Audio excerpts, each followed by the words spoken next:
तो इस वीडियो में हम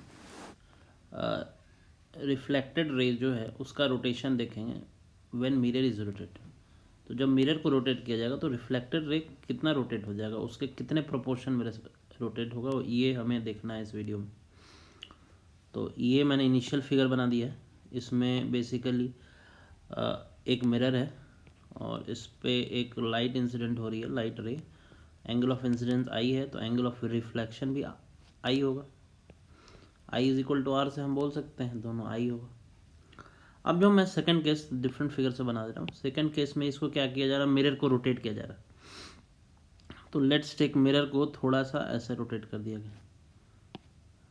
तो मिरर को जो रोटेट किया गया यहाँ से ऐसे ये रोटेट कर दिया गया मिरर को इस तरह से थीटा एंगल से। मिरर को थीटा एंगल से रोटेट किया गया। इसको नीचे ऐसे रोटेट कर दिया गया, इधर नीचे मान लो रोटेट कर दिया गया थीटा, और इसको ऐसे ऊपर रोटेट कर दिया गया थीटा से। ठीक है, इस तरह रोटेट कर दिया गया जो नया मिरर है थीटा एंगल से। और ये जो है ये एंगल है, this is nothing but theta. ठीक है, अब इतने एंगल से इसको रोटेट कर दिया गया। तो मिरर को इतना रोटेट किया गया, इन द सेंस बोल सकते हैं हम इसको anti clockwise. Anti clockwise rotate किया तो जो नॉर्मल है वो भी रोटेट हो जाएगा। नॉर्मल अब यहाँ पे है, नॉर्मल अब रोटेट होके यहाँ पे पहुँच जाएगा। जो नॉर्मल है वो कुछ इस तरह से यहाँ पे आ गया, मान लो नया जो नॉर्मल है। ठीक है, ये एन मान लेते थे, एन है, ये एन इनिशियल नॉर्मल था। अब नया जो नॉर्मल एन डैश है ये अब यहाँ पे आ गया।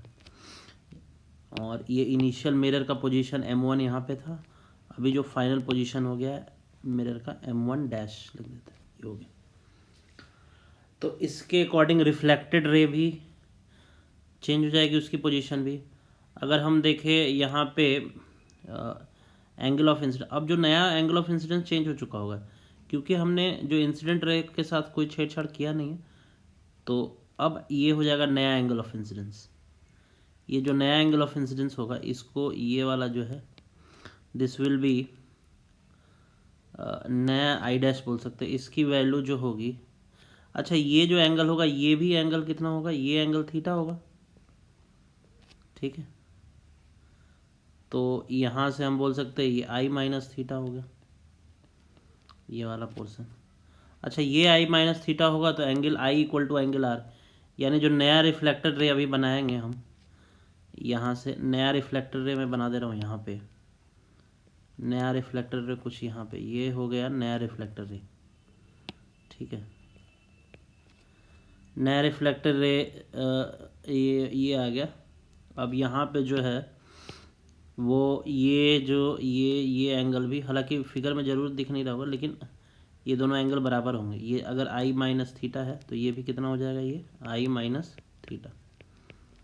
ठीक है, हमें बेसिकली बताना है कि अभी जो शिफ्टिंग हुई होगी, ये जो शिफ्टिंग, ये वाली जो शिफ्टिंग हुई है, ये मान लेते हैं डेल्टा, ये कितनी हुई है। ठीक है, ये डेल्टा जो शिफ्ट हुआ है वो कितना हुआ है। ठीक है, ये नया रिफ्लेक्टेड रे, ये पुराना लिख देता हूँ मैं यहाँ पे। ये जो है ये रिफ्लेक्टेड रे नंबर 1 ये आर था, और ये जो रिफ्लेक्टेड रे आर डैश होगी, ये नया रिफ्लेक्टेड रे, और ये इंसिडेंट रे आई। तो हमें डेल्टा की वैल्यू बतानी है थीटा के टर्म्स में, मतलब यहाँ से हमें बताना है कि कितना होगा ये। अच्छा, तो यहाँ से हम बोल सकते हैं कि दिस वन, अच्छा एंगल ऑफ इंसिडेंस और एंगल ऑफ रिफ्लेक्शन के बीच का जो एंगल होगा वो हमेशा ये 2i हम लिख सकते हैं। जैसे देखो ये अगर हमसे कोई पूछा जाए कि ये एंगल आई है, इनिशियल ये आई है, तो ये भी आई होगा। तो दोनों इंसिडेंट और एंगल ऑफ रिफ्लेक्शन, इन दोनों के बीच का जो एंगल होगा वो हमेशा 2 एंगल ऑफ इंसिडेंस लिख सकते हैं। तो उसी तरह देखो ब्लू कलर में जो ऐसे मैंने ये इसको ड्रॉ किया और दूसरा वाला रिफ्लेक्टेड इनिशियल वाला ये है, इन दोनों के बीच का एंगल कितना होगा, 2i। तो अब देखो पूरा ये वाला एंगल ये पूरा एंगल कितना होगा, ये पूरा एंगल 2i हो जाएगा जो अभी मैंने ड्रॉ किया।